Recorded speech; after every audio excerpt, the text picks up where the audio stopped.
So we got to go ahead and talk about this whole situation where DDG officially responded to Melyssa Ford from the Joe Budden podcast. And not only that, but Melyssa decided to double down on her stance. Oh, that's my boy. Hey, tell Joe Budden if he want me to go on the Joe Budden podcast, I'm with it. Just make sure that lady ain't there. Shazam. I'll be on the podcast as long as that. I'm gonna be nice. As long as that, I ain't even gonna say it. But as long as she ain't there, I would love to come on the show. I say go, that's fine. I say We don't want to hear you talk. Shazam. Stop trying to get in the conversation. Go with my boy. When I leave that, my boy. We don't want to hear you talk. Stop trying to get in the conversation. Like multiple balls. I mean, you could bring my ball. The ball's for the ball. Yo, not just that. Yo, nigga, nah, look, if I'm going home and my man, yo, What am I doing? Shoot around like that? don't leave my mom in the park. You know what I'm You saying? just sit there and look cute. We don't want to hear you talk.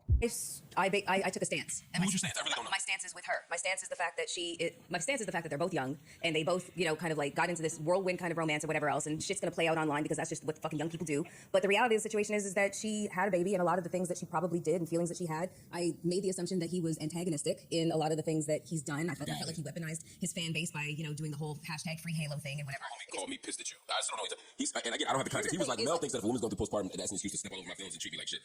I didn't say that. I also brought up the fact that she has a restraining order on him for breaking into her house, taking a picture of her bed to let her know that he's been in her house without her permission. Oh, yeah, but the story that is being reported is he broke into the house because you were threatening your mental health. Okay, we're getting. So that's why you have these pictures of me in your home, because I was in there trying to save you when I got these cuckoo texts. Okay, so And let me just let Mark know that she opened with, "I don't care about the facts." That was the only. That's okay. That was the problem. That was the part. Honestly, that we triggered got a people. lot of finish though. Because in her, a lot of women said that exact same thing. it's just interesting to see how many men were like triggered by this kind of thing, but the reality and how vicious they got with it. It's fine if you don't agree with my opinion. That's cool. I don't care. Yes, I am going to stand on her side. I'm going to, because I feel like I have an idea as to what she's going through. And then that's where people started to attack me. Mel has no kids, so she should shut the fuck up. That's how we got here. Exactly. And to me, That's trash. It's super trash because you all don't know me. You don't know anything about my life. You don't know anything about my choices. You don't know anything about what I've gone through. So I'll just reveal a little something about myself. I was pregnant at one point, and I lost it at 6 months. So I do know a little bit about postpartum, because once you have a miscarriage at that stage, you will go through postpartum. I went through severe postpartum depression. This was a very long time ago. It's a part of my life that I don't like to fucking discuss for obvious fucking reasons.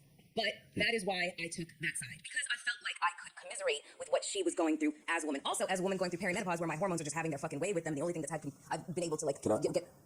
That wasn't you. I was asking somebody if I could. Let me just wrap this up by saying, I absolutely know something about your hormones having their way with you, just completely, out of your control. The only thing that has made me see some semblance of normalcy is hormone replacement therapy, which I speak a lot about on my other podcast. This is not necessarily the platform, but I have a certain amount of empathy and sympathy and an understanding for her in a way that I didn't see a lot of people having for her. And so that is why I stood 10 toes fucking down for that fucking girl. Everybody up here can stand 10 toes down on something, and you attack their stance, but you don't attack them. You all love to fucking attack me in vile, disgusting fucking ways. And honestly, I don't really care. I don't give a fuck if you're not on my fucking bandwagon. Those that are, love you, whatever. But I'm not trying to convince nobody to fucking like me. But keep it fucking cute. Seriously. And don't attack me like that, because you don't know, especially when it comes to a woman's fertility. You don't know what she has been through, what she has gone through. You don't know if because I lost that child, it rendered me infertile. You don't fucking know.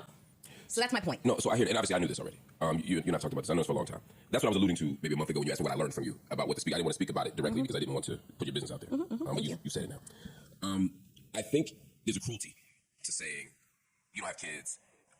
You don't know if they're assigning some character flaw or something negative about you by virtue of having kids, or make assumptions about why you don't have kids. And that's what it is. It's like it's a taunt. I'm with you. Yeah. I want to hold space for that because I think it's legitimate. I also want to hold space for parents who might say, irrespective of why you don't have children, not you as a person, there might be things that parents and co-parents go through that no one can understand unless they've been through that. Fair. And I think that there has to be room for both of those things, and I think sometimes those things get blurred. And sometimes the person who's saying, if you haven't had to parent, then you don't know what this is like. And what they say is a kind of shorthand is, you ain't never had kids, and you're the kind of person who doesn't want to have. All that stuff gets mixed together, and because that's also a sore spot for you, it creates a trigger for you. A legitimate, reasonable trigger. I mean, I searched for that makes sore spots, that makes it almost unreasonable. What I mean is, that is a place of pain, of deep pain, that people are hitting without knowing.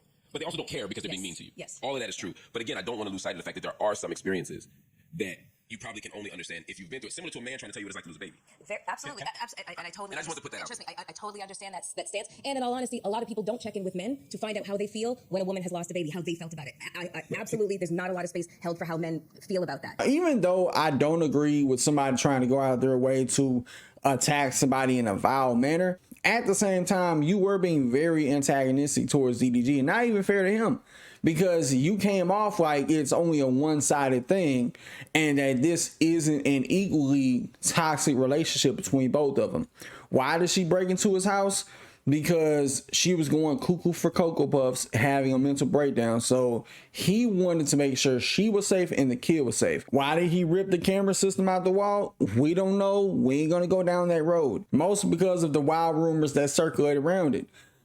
But also, it don't mean that, you know, it gives her a right to talk to him crazy regardless of what she's going through, because men don't have to deal with that. And I'm going to be very sensitive to what Mel had to say about why she took that stance in the first place, because of her own personal experience with postpartum.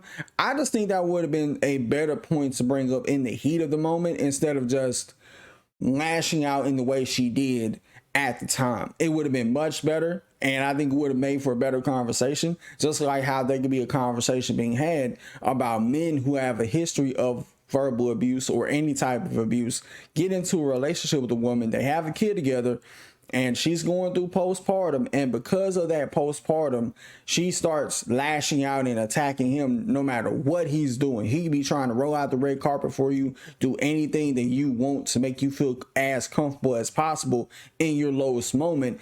And if you choose to be antagonistic towards him and say vile, hurtful things to him, even if it is postpartum, it don't give you a right to talk to him that way. That's why in that case, it's better just go to your mom's house, go to your sister's house, cousin's house, whoever.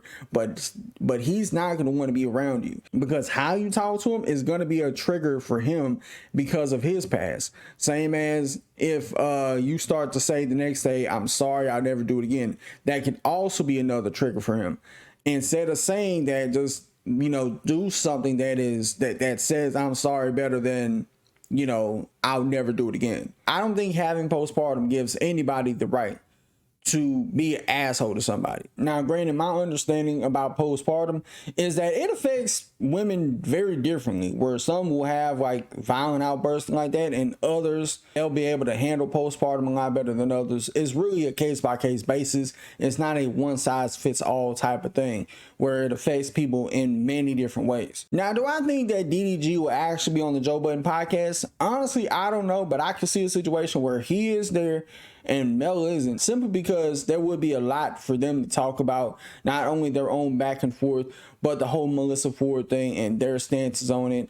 But honestly, I think that if both of them were in the same room, like DDG and Melyssa Ford, they would be able to have a better understanding and a better conversation. Maybe not now in the heat of the moment, but probably down the road. If the first trip to the Joe Budden podcast is great, then the next time, oh, I'd be more than willing to have a conversation with Melyssa Ford type of thing. But you never know. Now, with that being said, y'all let me know what you think about this mess in the comments below. Till next time, I'll see y'all in the next video. Peace.